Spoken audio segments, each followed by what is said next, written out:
Well, thank you so much for jumping on this call. I know we met briefly during the actual screening for Love Charlie, The Rise and Fall of the Chef Charlie Trotter, which I watched recently in the best way possible in an actual restaurant while having some of the meals that was inspired by him. I enjoyed it so much, like I was telling you just after the screening, and I was just really excited to just have a quick little chat just to discuss the film. It's currently out now in the UK for people to watch on Amazon Prime. Um, Yes, so this story is quite amazing to me because it's a story that I just never knew about.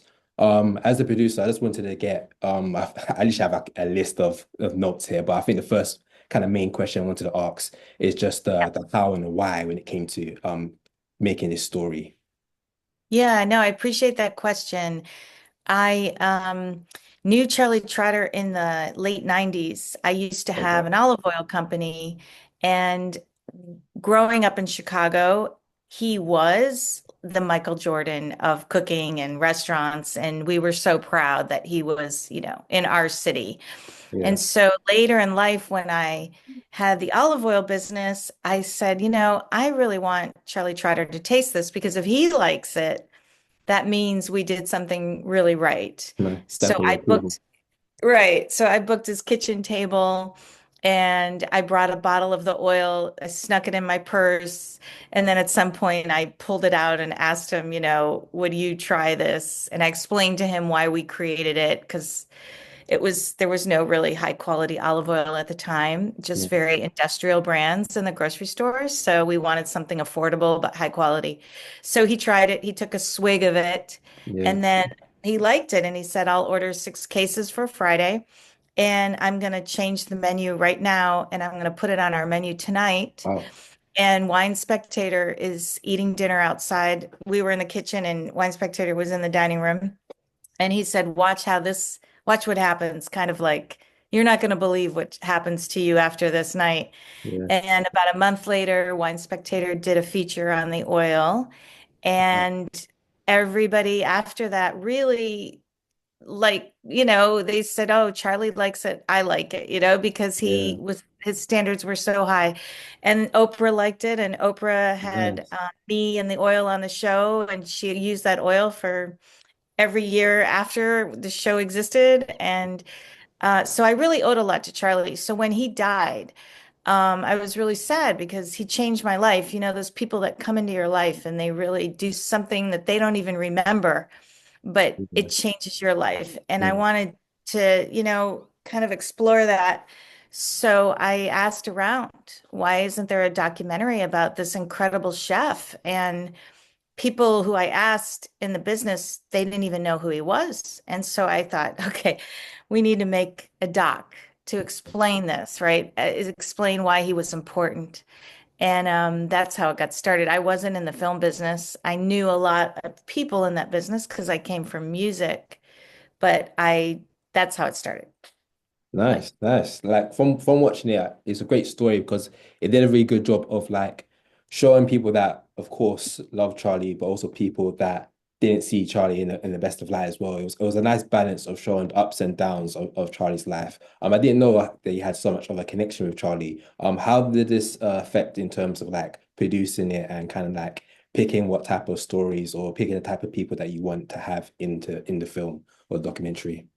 It was important to get a really good director because I started out with a short film. Mm, And when people saw it, especially Ray Harris, who was in the movie, said this deserves to be a feature.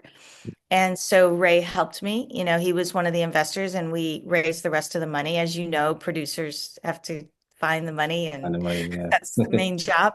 Yeah. Um, but I really had to find a great director. We interviewed 10 amazing people who all would have been great, but Rebecca really stood out because she never had met him, but she grew up in Chicago and her mother once met him.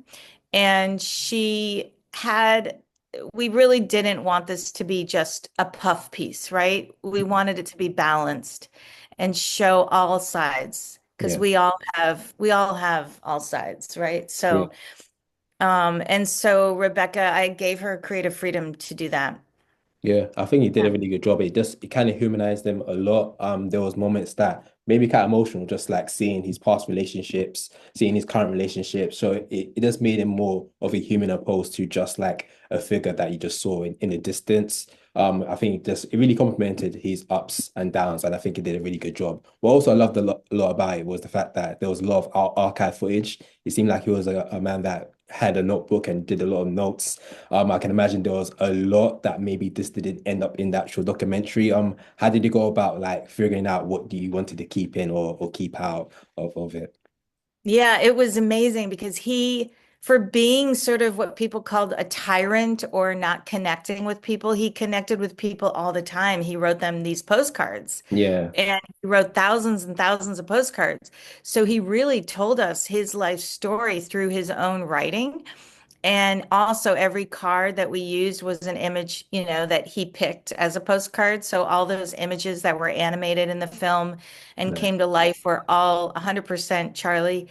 Um, yeah, it was hard because well, what was great, we had the 8 millimeter footage from the family. So his Mm, family gave us all those family archives. So you could really see who Chuck was yeah, and then how he grew into into Charlie, Charlie. Yeah, of course. I love that. What would you say is the main difference between Chuck and Charlie?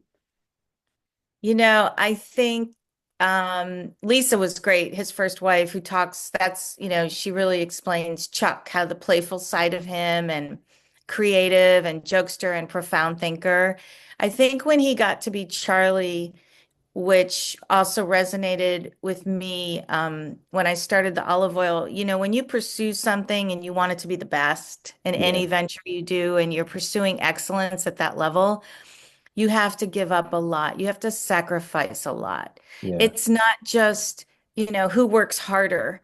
That's not the game. It's what are you willing to sacrifice?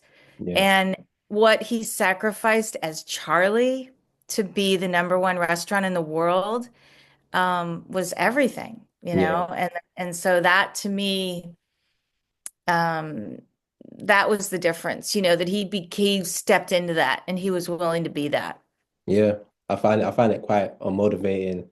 Just being like a filmmaker, I feel like chefs and filmmakers kind of relate in terms of like they want to Yes. kind of make a form of art and they kind of make it the best way they possibly can, and it's just don't see anything as like 80%. I think it's like 110% of all times of making the perfect piece of art. And from watching the documentary, it just really felt like he was a man that really was really loved the art of cooking, and he was a self-taught chef that kind of just got into it and kind of went straight through it. And I feel like the documentary did a great job of showing the timeline of him being young and just being influenced by cooking and kind of just going around the way and literally being a pioneer for a lot of things. And the documentary touched on him doing vegetarian dishes and of course um Right. changing the menu each time, like never doing the same order, which is nuts, but like it worked for him and he did it. And I just really loved how the documentary really depict that in all the ways that it did. We briefly spoke about Chicago. Of course, if you can tell by the accent, I'm from the UK, so we just want to get an overall idea about Chicago because I'm hearing this place come up a lot of times, especially when it comes to cooking.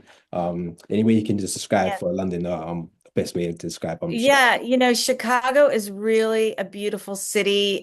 People call it the second city because it was always second to New York, Yeah. but Wow. it's a friendly city. It's down to earth. I mean, Midwesterners in the United States are just very friendly and warm and Chicago's the kind of place where like you can find out oh, where did you go to high school? Where did you grow up? What streets did you grow up? And you'll know exactly a family member. You'll know someone who's from that neighborhood. It's like it's a very kind of it's not a town where people leave.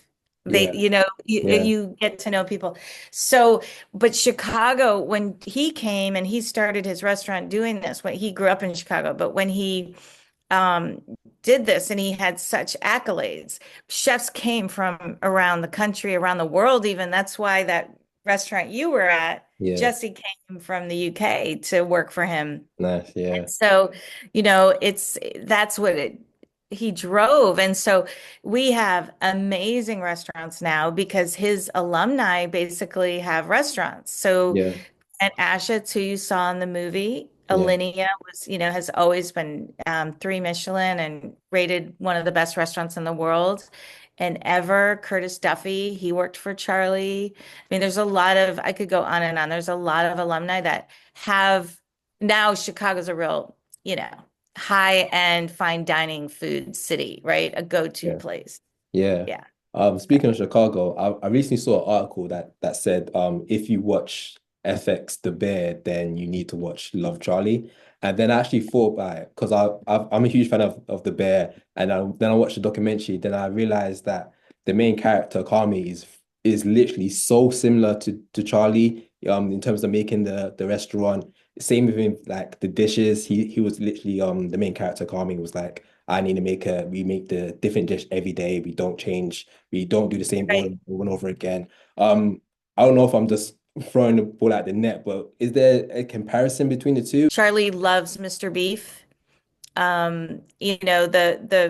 The beef, the sandwich shop that he's cooking out of. Yeah, yeah, And so Charlie, that's a real place. And Charlie used to go there and he loved eating there. And he would buy the whole, like all the staff, Mr. Beef sandwiches. yeah. And that was, so there's definitely a connection to the bear. And they've talked about that. And also a movie called The Menu, Oh yes, I've with seen Ray. have the menu. Yeah, yeah, Yeah, so I've just heard this, that some people have loosely based that on Charlie and also Curtis Duffy and Grant. And Curtis Duffy's restaurant ever is where they shoot the bear. yeah. Oh wow. Yeah. It's Oh, the high-end scenes. Yeah. yeah, Yeah. yeah. That's nice. Yeah, it's Yeah. amazing for this documentary to come out because it's literally a man that we just didn't know about, but essentially inspired a lot of people and a lot of things. So that's why I kind of really champion this documentary and the reason why I really wanted to have a conversation with you just to get it out there as much as possible to let more people know about it. My Thank- last question is just really just to ask about what's the main thing you want people to take from this film?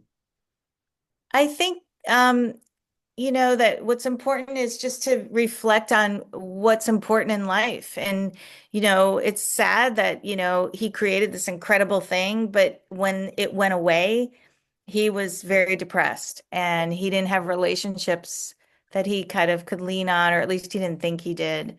So I think, I just I think it's a cautionary tale about when you put everything into that passion, Yeah. that job, that identity, what happens when it goes away.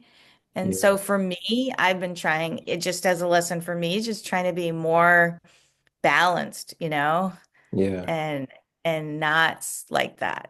So 100%. This is definitely a yeah, great story of like finding the balance, like yeah, putting your all into something you're passionate, but also know there should be some form of limits between work life and everyday life as well. But yeah, Love yeah. Charlie, The Rise and Fall of Chef Charlie Trotter is out now on Amazon Prime, so be sure to check it out. Renee, thank you so much for having this call. Thank you so much. It was so Oh, great to meet you at the event, and I'm so happy to do this.